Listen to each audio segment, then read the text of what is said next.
She whispered it at 2 in the morning when she thought I was asleep. The phone buzzed on the nightstand, and I heard her soft voice say, "I love him." She thought no one would ever know. But I recorded every word. And at breakfast, with her parents and our kids sitting at the table, I put it on speaker for everyone to hear. She whispered at 2 a.m.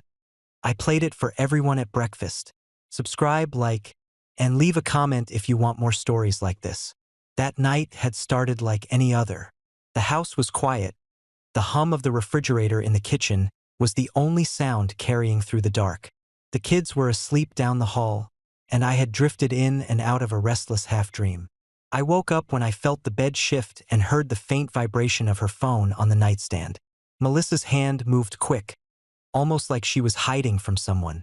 She slid out of bed, whispering into the phone, her voice low, careful, but not careful enough. The words sliced through me like glass. "I love you.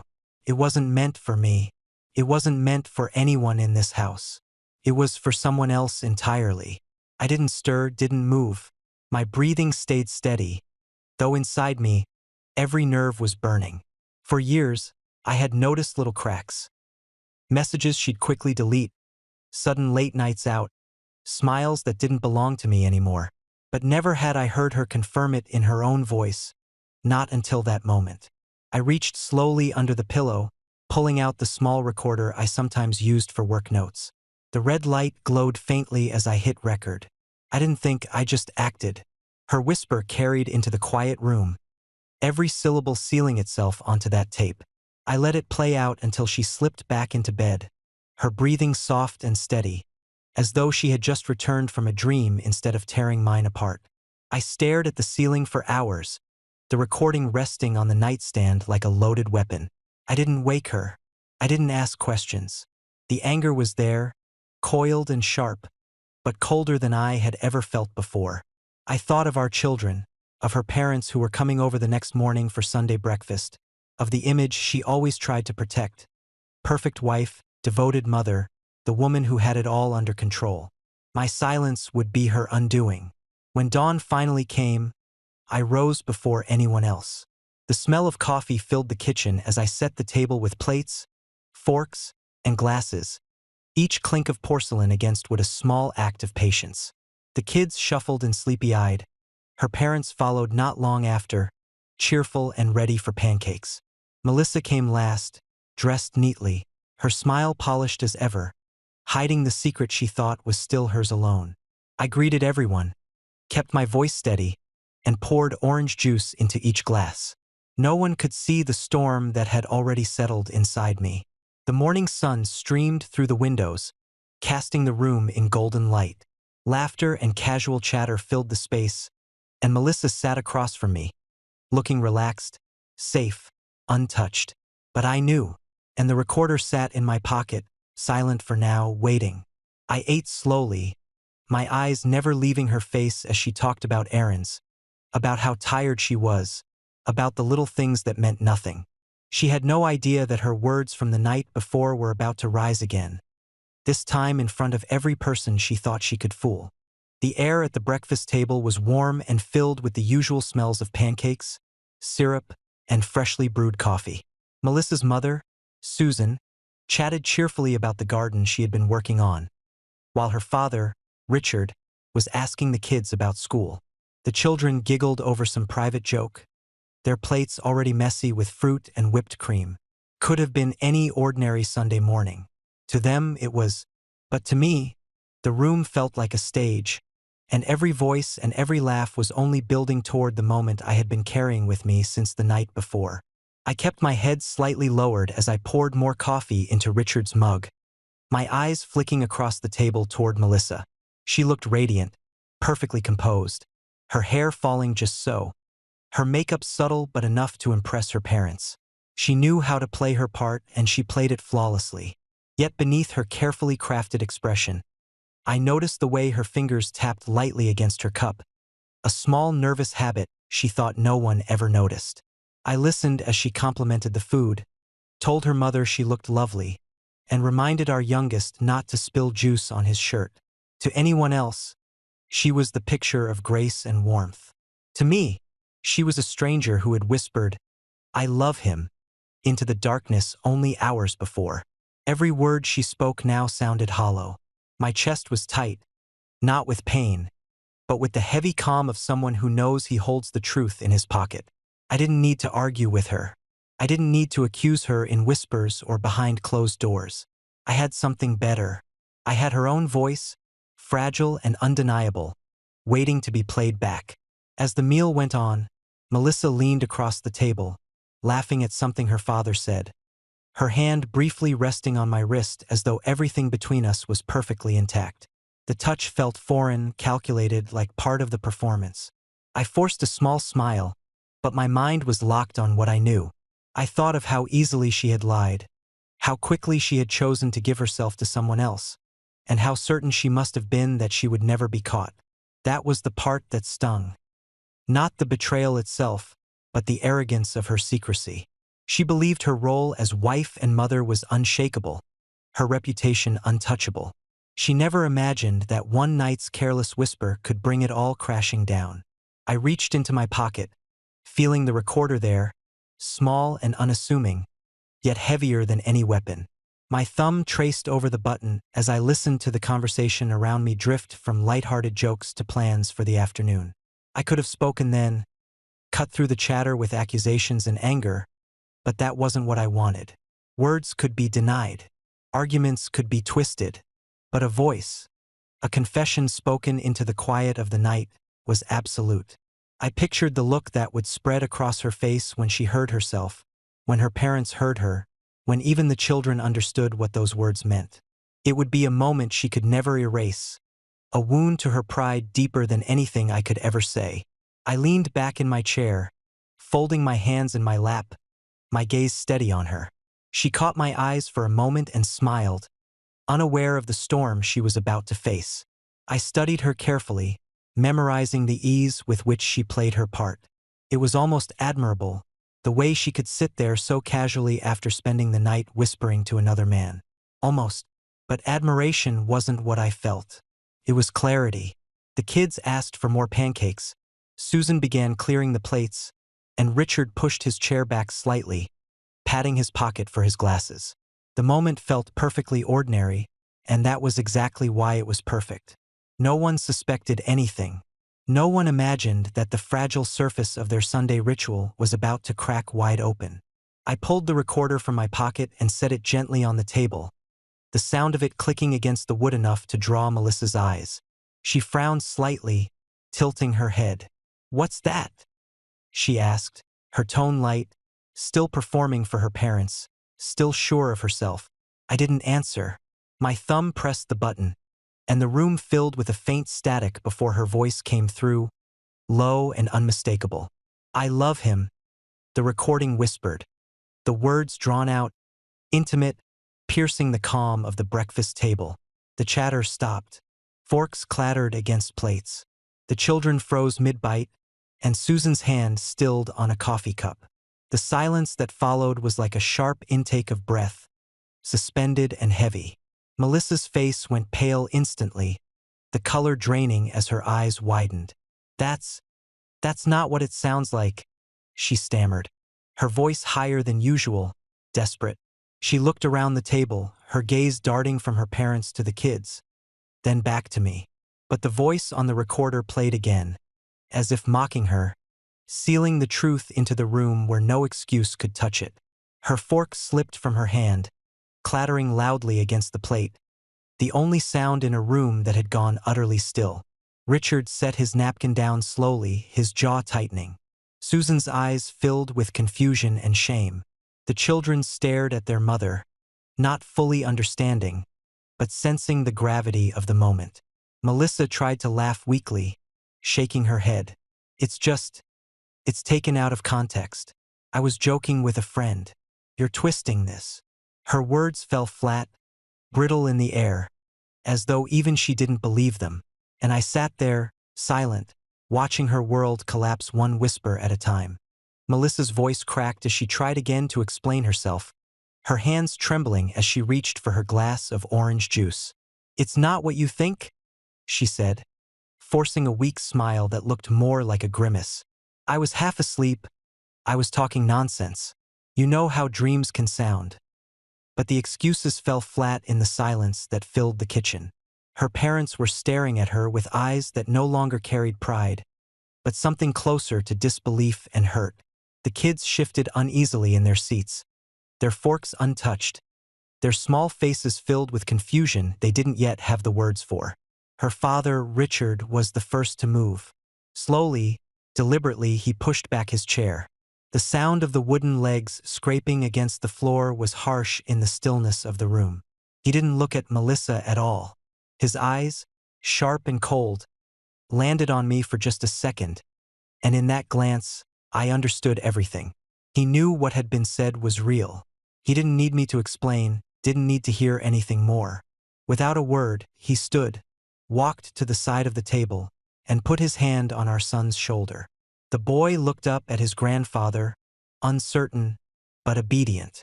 Richard gave a small nod, and together they walked toward the doorway. The sound of their footsteps leaving the room was deafening. Susan remained seated, her hands folded tightly together as if in prayer, her lips pressed into a thin line. She didn't move to defend her daughter. She didn't even blink. Melissa turned to her, desperation etched into every line of her face. "Mom, you believe me, right? Tell him this isn't what it sounds like. Please, say something." But Susan didn't answer. She sat like stone, her gaze fixed on the table in front of her, as if she couldn't bear to look at her daughter. I stayed in my seat, my hands resting on the table, calm and steady. I didn't speak. I didn't need to. The recording had done the work for me, and Melissa was unraveling on her own. She leaned forward, her voice rising in pitch. "It was just a mistake, okay? A stupid mistake. You're making it into something it isn't. Why would you humiliate me like this? In front of my parents? In front of the kids?" Her words tumbled out fast, almost frantic, but there was no conviction behind them. She wasn't defending the truth.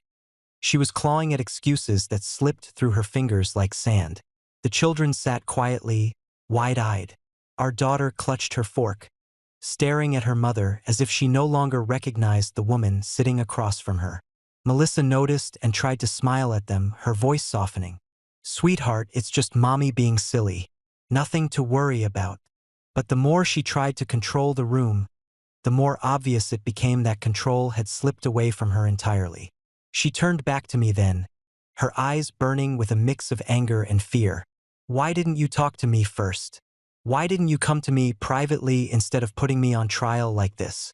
Her words spat out, sharp and accusing, as though somehow I had wronged her by refusing to keep her secret.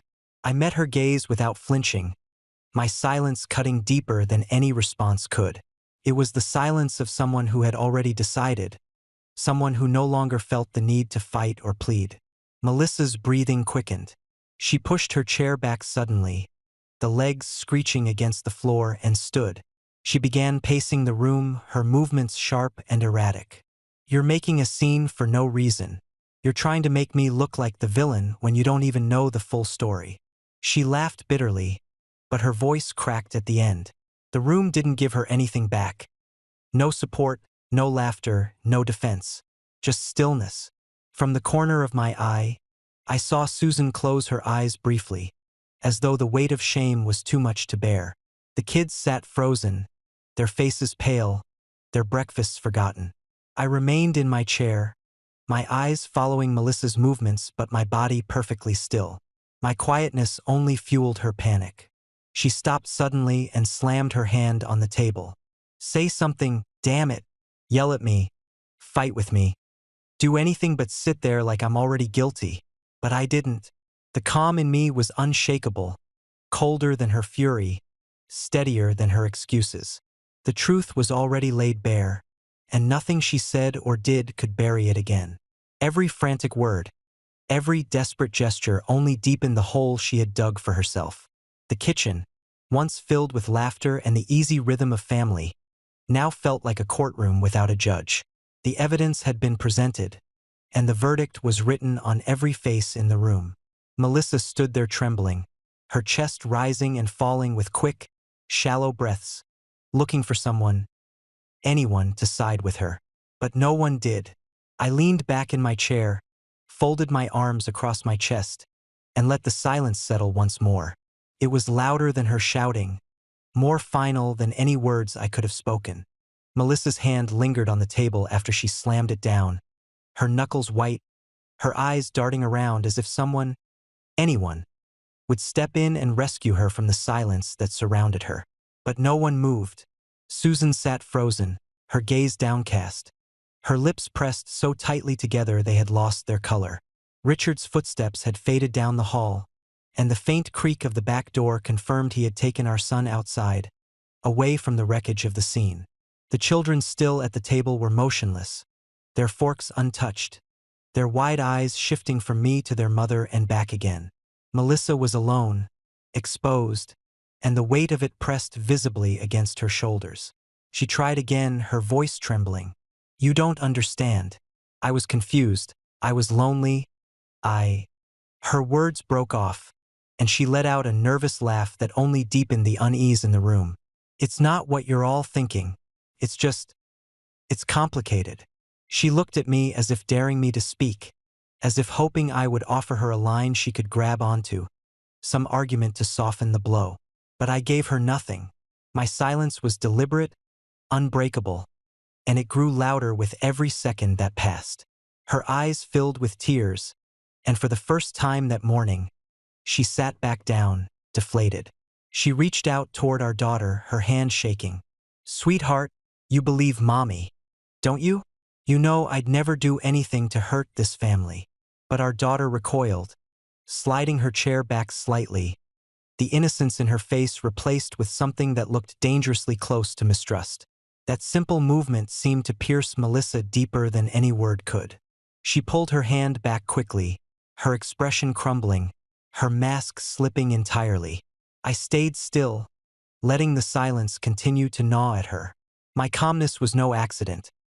It was the final blow, more devastating than anger or shouting could ever be. She wanted me to yell, to rage, to give her an opening to play the victim. But there was none of that left in me. Only the steady certainty of someone who had already made peace with the truth. Richard returned after a few minutes, his hand resting gently on our son's shoulder as they stepped back inside. He didn't sit down again, didn't rejoin the table. Instead, he looked at Melissa with eyes so sharp and unyielding that she flinched under them. "Enough," he said simply, his voice low and steady, but filled with finality. He turned to me then, gave a small nod of acknowledgement, and walked back out of the room with his grandson. Susan rose quietly, her chair scraping softly against the floor, and followed them without a word. The kitchen was emptier now, the air heavy. Melissa sat across from me, her face pale, her tears streaking her makeup. "Tom, please," she whispered, her voice hoarse. "We can fix this. You don't have to destroy me like this. We can talk. Just the two of us." She was begging now, but it was too late. The recording had already spoken for me, her parents had already seen, the children had already heard.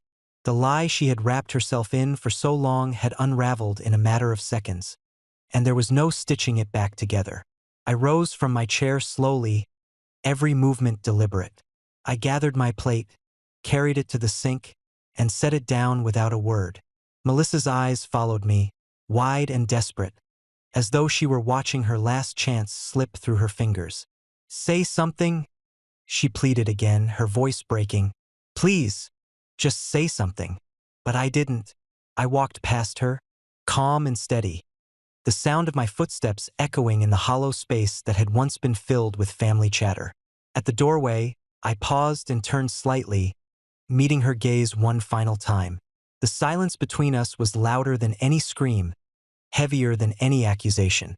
It was the silence of truth, of finality, of a bond severed beyond repair. Melissa lowered her face into her hands, her shoulders shaking, her sobs muffled by the empty room. The children remained seated, too stunned to move, their eyes fixed on the woman they thought they knew. I stepped out into the hallway, the weight of years of lies falling away with every step I took. In that moment, I understood something I had never realized before. Sometimes the most powerful voice is the one that doesn't speak at all. Sometimes silence is sharper than a knife, louder than a scream, and stronger than 1,000 words. And as I closed the door behind me, leaving her to face the wreckage of her choices, I knew she finally understood that too. Subscribe, like, and leave a comment if you want more stories like this.